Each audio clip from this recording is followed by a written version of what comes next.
Okay, let's kick things off. Picture this. It's 1984. You get that flash of lightning, the sizzling asphalt, and then bam, this incredibly sculpted naked guy appears. The T-800. Yeah, Arnold Schwarzenegger. An absolutely iconic entrance. Totally. And that image, it didn't just make him a superstar, right? It kind of laid down the whole visual metaphor for the entire Terminator franchise. It really did. And straight away, you see how it sets up this really complicated story about American masculinity kind of in crisis. Yeah. And alongside that, the whole journey of female agency. It's all there from the start. Exactly. So today we're doing a deep dive into those first 4 Terminator movies. Yeah. Starting with James Cameron's original, going all the way through Terminator Salvation. And we're not just looking at them as, cool sci-fi action flicks. Right. We're looking at them as this, sprawling allegory. Yeah. Charting how masculinity is shown on screen, starting as this purely destructive thing, then becoming a protector, a nurturer even, and then later it gets really fractured, full of self-doubt. And all of that revolves around Sarah Connor, doesn't it? She's the gravitational center. Her journey reflects that tension between, female power and what society, or maybe the patriarchy, expects. So our mission, really, is to pull out the key insights from our source material. We've got this great analysis. It's called the Chrome Cage, Deconstructing Masculinity and Feminism in the Terminator Saga. Yeah, it's fascinating stuff. Get ready for some maybe surprising connections and those real aha moments about how these films mirror anxieties about gender, about power. Okay, let's start back in '84. The Terminator. Yeah. The T-800 is presented as, this ultimate example of what one scholar calls externalized masculinity. What does that actually mean in the context of the film? Well, externalized basically means all its power, its identity, it's purely physical. It's all on the surface. There's no inner life, no emotion. Just the machine. Exactly. A silent, relentless killing machine. Its whole definition is violence. But the film, interestingly, critiques this immediately. The T-800 isn't the hero. He's the monster. And that mission, systematically hunting down every Sarah Connor in the phone book. It's almost this chillingly bureaucratic kind of misogyny. Yeah, just ticking names off a list. Totally. And the look of the film supports this, that cold blue lighting, the low angles making him seem huge, like this unstoppable, unemotional force of, you could call it patriarchal destruction. His strength isn't aspirational, it's terrifying. Okay, so if that's one kind of masculinity, the terrifying, destructive kind, where's the alternative? That brings us to Kyle Reese. Exactly. Reese is the polar opposite. He's what you'd call internalized masculinity. His strength isn't muscle. It's conviction, sacrifice, and this deep emotional vulnerability. He's incredibly human. Very much so. He's a traumatized soldier, yeah. But he's driven by this intense love for a woman he only knows from a photo. That line, "Machines don't feel pain, I do," that just sums it up, doesn't it? It really does. It highlights the core conflict. Brute force versus this humanistic, emotionally available masculinity, even if Reese himself is, tragically fragile. And then there's Sarah. She starts out, pretty much the classic 80s damsel in distress, right? Yeah. Totally overwhelmed. Yeah, she does. But the crucial thing is how she evolves. Her whole arc kind of flips the script on the typical final girl in horror movies. How so? She doesn't just survive because she's pure or because someone saves her. She actively learns, she adapts, she gets tough. Remember in the climax, she's yelling, "On your feet, soldier!" at Reese. Taking command. Exactly. And think about how she finally beats the Terminator. It's not with guns. The film makes a point of showing guns are useless against it. Right, they just bounce off. Instead, she uses her brain, her resourcefulness. She lures it into that hydraulic press. The crushing machine. Yeah. And some readings see that press as deliberately not phallic. It's not a gun or a sword. It's this crushing force, almost like a representation of a birth canal, maybe. An inherently feminine kind of power. Wow, that's a really interesting take, using a different kind of power. It's incredibly empowering. And yet, here's the complexity. Even with all her earned strength, her importance in the story is still, fundamentally, about being the mother of John Connor. The future leader. Right. Some critics have even called her a walking womb, which is harsh, but you see the point. Her agency, in that first film at least, feels like it's granted because of this preordained patriarchal destiny. So there's a tension there from the very beginning. Absolutely. That tension between her strengths and her designated role, that defines the franchise's complicated relationship with feminism. Okay, so given that foundation, how does Terminator 2 Judgment Day build on this? Yeah. Because T2 feels like such a game changer, flipping everything around. Oh, completely. It's a masterstroke, really. The T-800, who was the ultimate killer, is now reprogrammed as the protector. The good guy. Yeah, and his whole education in how to be human or more human comes from 10-year-old John Connor, teaching him slang, high fives. A la vista, baby. Exactly, and crucially, teaching him the value of human life. You can't just go around killing people. This machine becomes this incredibly loyal, unwavering surrogate father. And that final scene. The thumbs up as he's lowered into the molten steel, it's heartbreaking because it completes his journey. From toxic, destructive masculinity to this nurturing, protective figure who understands sacrifice, even understands crying. But while the machine is becoming more human, Sarah seems to be going the other way.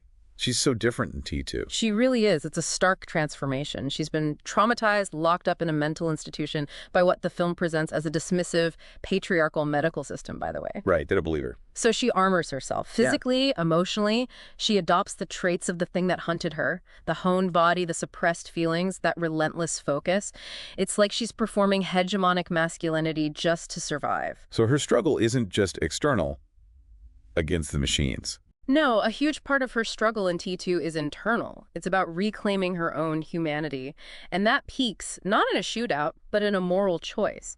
Deciding not to kill Miles Dyson, the Cyberdyne scientist. When she sees his family. Exactly. She chooses empathy, her principles, over cold logic. She reconnects with that maternal core. It's powerful stuff. And the new villain, the T-1000, Robert Patrick. He's terrifying in a totally different way than Schwarzenegger was. Oh, absolutely. That liquid metal. It's fluid, deceptive. It can be anyone. And the fact that its main disguise is an LAPD officer. Yeah, that hits differently now, doesn't it? It felt prescient then, and maybe even more so now. Co-opting state authority, trust. It represents a much more insidious, systemic kind of patriarchal control. You can't just punch it out. It's not about brute force anymore. Right. It's this quiet, relentless hunter. A total contrast to Arnold's obvious muscles. It's showing a shift from overt physical dominance to something more hidden, more embedded in the system. So P2 sets up this really interesting dynamic then. Yeah, dialectic, you could say. The male machine learns feminine traits like nurturing. The female human adopts masculine traits like aggression to survive. Suggesting strength isn't about sticking to rigid roles. Exactly. T2 suggests true strength comes from integration. That a healthy future symbolized by that unconventional family unit of Sarah, John, and the T-800 can only happen when men can be nurturing and women can be strong. No fate but what we make for ourselves. Precisely. That mantra really captures the sense of agency and the possibility of breaking those old molds. It's incredibly hopeful. But then, James Cameron leaves the franchise. And we get Terminator 3, Rise of the Machines. And things feel different. A step back, maybe? Yeah, that's a fair assessment. Thematically, it definitely feels like a retreat. Let's talk about the new Terminator, the TX, the Terminatrix. Played by Kristanna Loken. Right. And her femininity, it feels really superficial. It's treated like a weaponized gimmick. You're thinking of the breast inflation scene. That's the most infamous example, yeah. It just reduces female power to this cheap, sexualized sight gag. It feels very shallow, like a kind of post-feminist idea where empowerment gets twisted into just being sexy or using sexuality in this very surface-level way. It lacks the menace of the T-1000. Totally. The T-1000 was terrifying because it was relentless and adaptable, not because of its gender.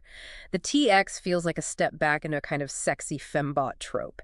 Its power as spectacle, not substance. And the human characters feel less compelling, too. John Connor, especially. Oh, absolutely. He's gone from being this resourceful kid, the future leader, to just this aimless drifter, no real agency. And Kate Brewster. Yeah, Claire Danes' character. She's introduced as competent, a veterinarian, but very quickly she's just told, basically, your destiny is to be John Connor's wife and second in command. So unlike Sarah, who fought for her destiny, Kate's is just handed to her. Dictated by a machine from the future, her agency is completely swallowed up by this pre-written narrative. It feels much less earned. And that ties into the film's main theme, which feels like a direct rejection of T2's message. It really does. The T-850, Arnold's character in this one, flat out says Judgment Day is inevitable. Undoing the whole point of T2. Exactly. It completely repudiates no fate but what we make for ourselves. By bringing back determinism, it strips all the characters of meaningful agency. Their struggles just feel like they're going through the motions because the end is already written. So the weaker gender politics are part of a bigger problem. I think so. It feels like creative bankruptcy, honestly. T3 just seems to copy the structure of T2, protect John, fight new Terminator, but without understanding the deeper philosophical ideas, the dialectic about choice and humanity that made T2 so resonant. Okay, let's move on to the fourth film, Terminator Salvation. This one's a big shift. No time travel. We're fully in the post-apocalyptic future war. Right. And the landscape itself, the world of the film, feels like a statement. How do you mean? Well, it's this grim, gray, desaturated world, and it's overwhelmingly male. It feels like you're looking at the direct result of unchecked aggression, of Skynet, which you could argue is the ultimate expression of destructive patriarchal logic gone haywire. So the world is broken because of these destructive impulses. Pretty much. And the film becomes this battleground mainly fought between different types of men, different male archetypes trying to survive in the wreckage. And within that, we get Marcus Wright, played by Sam Worthington. He's probably the most interesting part of Salvation. I'd agree. He's easily the most complex male character in the franchise since maybe the T-800 and T2. Because he doesn't know what he is. Exactly. He's this human-machine hybrid who thinks he's fully human. His whole story is this existential search for identity. Am I man? Am I machine? It's a metaphor for... Well, you could see it as a metaphor for the crisis of modern masculinity, right? Caught between our innate humanity, our emotions, and this pressure to be hard, mechanized, unfeeling. And his final choice. To sacrifice himself, to willingly give his human heart to save John Connor. That powerfully suggests that humanity isn't just biology. It's a choice. It's an act of free will against whatever blueprint or design you were given. But while the film explores these male struggles, what happens to the women? Yeah, that's the major cost, isn't it? In this wasteland dominated by men figuring themselves out, the women are almost completely sidelined. Sarah Connor. Reduced to just a voice on old tapes, the foundational character of the whole saga. And Kate Connor. She's there, but mostly just as John's supportive wife and medic, very passive role, and the main new female character, Blair Williams. Moonblood good. Right. She exists primarily as a potential love interest for Marcus, basically to help confirm his humanity. It feels like a huge step back. So the franchise that started with this strong female lead Ends this 4-film arc by making women basically footnotes in a story about men dealing with the consequences of their own actions or their programming. And does that create problems for the film's themes? I think it creates real thematic confusion. Without Sarah, the grounding matriarch, that no fate mantra that John keeps repeating, feels kind of empty, hollow. It loses its anchor. Exactly. The story loses its philosophical weight. It becomes this slightly rudderless exploration of different ways to be a man in a world men broke, without the crucial perspective that started it all. So looking back at these first 4 films, what's the big picture? What's the takeaway from this whole allegorical journey? Well, it's quite a ride, isn't it? These films really do act as this powerful mirror to our shifting cultural conversations about gender, about power. Starting strong. Yeah, the saga begins as this really potent critique of that aggressive 80s toxic masculinity, and it gives us this complex, maybe imperfect, but still powerful celebration of feminist survival in Sarah Connor. But then it kind of loses its way. It really seems to. It devolves first into this hollow imitation in T3 that just sort of commodifies the gender stuff, makes it superficial. Yeah, and T4. Concludes this arc in this desolate, male-centric war story. And while it does explore ideas of masculine redemption through Marcus, it tragically, almost completely, forgets the woman whose struggle made the whole story possible in the first place. That idea of the chrome cage from the analysis title. It's such a potent metaphor, isn't it? The Terminator's metal skeleton isn't just about the machine. It symbolizes those rigid, destructive, emotionally barren constructs of toxic masculinity itself. And the struggle is to break free. Exactly. The franchise's lasting power, I think, is in that complex and ultimately cautionary exploration of trying to break out of that cage. It feels like T2 remains the high point, the most hopeful moment. Absolutely. That core message. If a machine, the ultimate symbol of cold, hard logic, can learn empathy, can learn the value of human life, then maybe we can too. But it's not easy. No. As the later films show, the path forward is really difficult, full of risks, the risk of falling back into old patterns of just making parodies of progress or simply forgetting the lessons learned. So, the final thought for you listening. What does digging into the Terminator saga like this tell you about how we, as a society, understand gender roles, power structures, and how they keep evolving or maybe regressing even today.